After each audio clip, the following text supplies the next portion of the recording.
एक आदमी जो फिरौन के महल में पला बढ़ा, शाही लिबास, शाही दस्तरखान, शाही इज्जत। लोग कहते थे ये फिरौन का मुंह बोला बेटा है।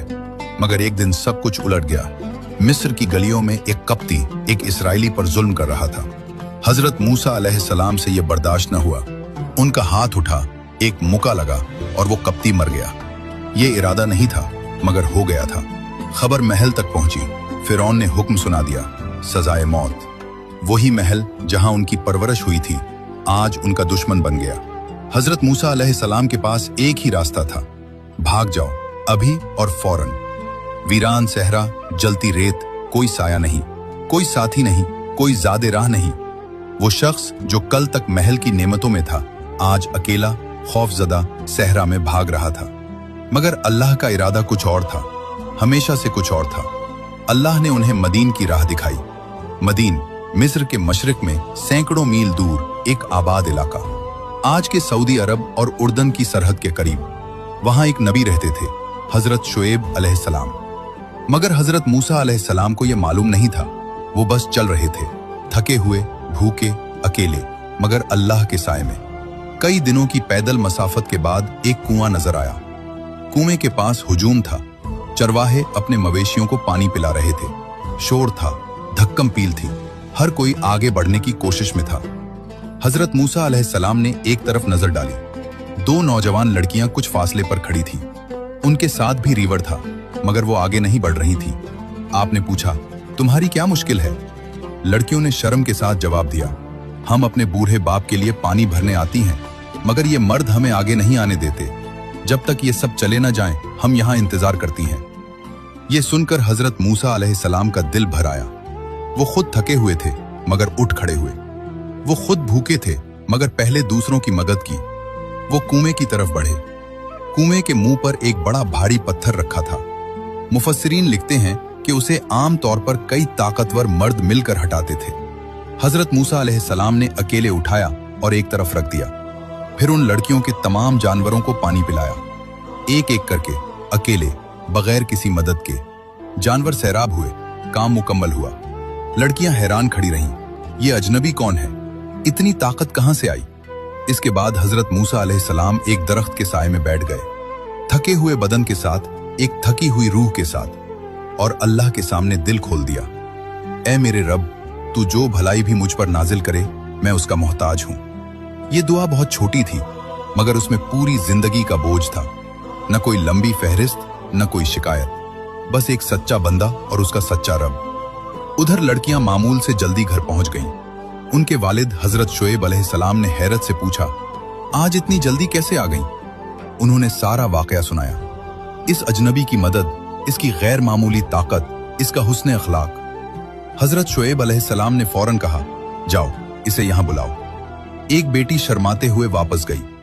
हजरत मूसा अलैहिस्सलाम के पास पहुंची और आहिस्ता से बोली, मेरे वालिद आपको बुला रहे हैं, आपकी मदद का सिला देना चाहते हैं। हजरत मूसा अलैहिस्सलाम उठे और चल पड़े। उन्हें नहीं मालूम था कि यह कदम कहां ले जाएगा, मगर अल्लाह जानता था। अल्लाह हमेशा जानता है। हजरत मूसा अलैहिस्सलाम उस घर में दाखिल हुए जहां सुकून था, इज्जत थी और एक नया आगाज उनका मुंतजिर था। हजरत शुएब अलैहिस्सलाम ने उन्हें बैठने को कहा। उनके लिए खाना लाया गया। कई दिनों के बाद यह पहला लुक्मा था जो सुकून से नसीब हुआ। भूख भी थी, थकन भी थी, मगर दिल में एक अजीब सा इत्मीनान उतर रहा था। खाने के बाद हजरत मूसा अलैहिस्सलाम ने अपना पूरा किस्सा सुनाया। मिस्र, महल, वो हादसा और फिर जान बचाकर निकलना। हजरत शुएब अलैहिस्सलाम खामोशी से सुनते रहे, फिर नरमी से फरमाया, डरो नहीं, तुम जालिम लोगों से बच निकले हो। ये अल्फाज जैसे मरहम बनकर दिल पर लगे। पहली बार खौफ कम हुआ। पहली बार लगा कि अब सब ठीक हो जाएगा। इसी दौरान हजरत शुएब अलैहिस्सलाम की एक बेटी ने आहिस्ता से कहा, अब्बा जान, उन्हें अपने पास रख लें, ये मजबूत भी हैं और अमानतदार भी लगते हैं। ये वही बात थी जो एक नेक दिल इंसान पहचान लेता है। हजरत शुएब अलैहिस्सलाम ने हजरत मूसा अलैहिस्सलाम की तरफ देखा और एक पेशकश रखी, मैं चाहता हूं कि अपनी एक बेटी का निकाह तुमसे कर दूं, लेकिन एक शर्त है, तुम मेरे पास 8 साल काम करो और अगर 10 साल पूरे कर लो तो ये तुम्हारी तरफ से एहसान होगा। ये एक आजमाइश भी थी और एक मौके भी। हजरत मूसा अलैहिस्सलाम ने फौरन कबूल कर लिया। उन्होंने कहा, यह मुआहिदा मेरे और आपके दरमियान है। जो मुद्दत भी मैं पूरी करूंगा, इस पर कोई ज्यादती नहीं होगी। यूं एक नई जिंदगी का आगाज हुआ। वो जो कभी महल में पले थे, अब खुले मैदानों में थे। वो जो शाही लिबास पहनते थे, अब सादा कपड़ों में थे। वो जो हुक्म देते थे, अब मेहनत करते थे। दिन गुजरते गए। हजरत मूसा अलैहिस्सलाम ने भेड़ बकरियां चराएं। गर्मी भी देखी, सर्दी भी देखी, तन्हाई भी देखी, खामोशी भी सुनी। ये वो वक्त था जहां एक इंसान को अंदर से बनाया जाता है। ये वो मरहला था जहां अल्लाह अपने बंदे को तैयार करता है। 8 साल गुजरे, फिर 10 साल भी मुकम्मल हो गए। हजरत मूसा अलैहिस्सलाम ने वादा पूरा किया। अब वापसी का वक्त था। वो अपनी ज़ौजा के साथ मदीन से रवाना हुए।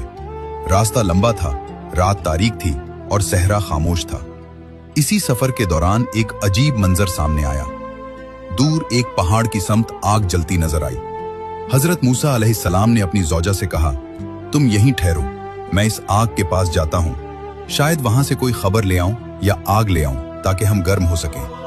वो इस आग की तरफ बढ़े, मगर ये आम आग नहीं थी। ये एक आगाज था, एक बहुत बड़े मिशन का आगाज। जब वो करीब पहुंचे तो एक आवाज आई, ए मूसा, मैं तुम्हारा रब हूं, अपने जूते उतार दो, तुम एक मुकद्दस वादी में हो। ये लम्हा सब कुछ बदल देने वाला था। यहां हजरत मूसा अलैहिस्सलाम को नबूवत अता की गई। उन्हें मौजज़ात दिए गए। असा दिया गया जो सांप बन जाता था, हाथ दिया गया जो चमकने लगता था, और एक जिम्मेदारी दी गई, फिरौन के पास जाओ, उसे हक की तरफ बुलाओ। वही फिरौन जिसके महल में वो पले थे, वही फिरौन जो अब खुद को खुदा कहता था। मगर अब मूसा अलैहिस्सलाम वो नहीं थे जो पहले थे। अब वो अल्लाह के नबी थे। अब उनके साथ अल्लाह की मदद थी। ये कहानी हमें ये सिखाती है कि कभी कभी जवाल ही असल आगाज होता है, कभी कभी तन्हाई ही असल ताकत बन जाती है। और ये कि जब अल्लाह किसी को चुनता है तो पहले उसे आजमाता है, फिर उसे बुलंद करता है।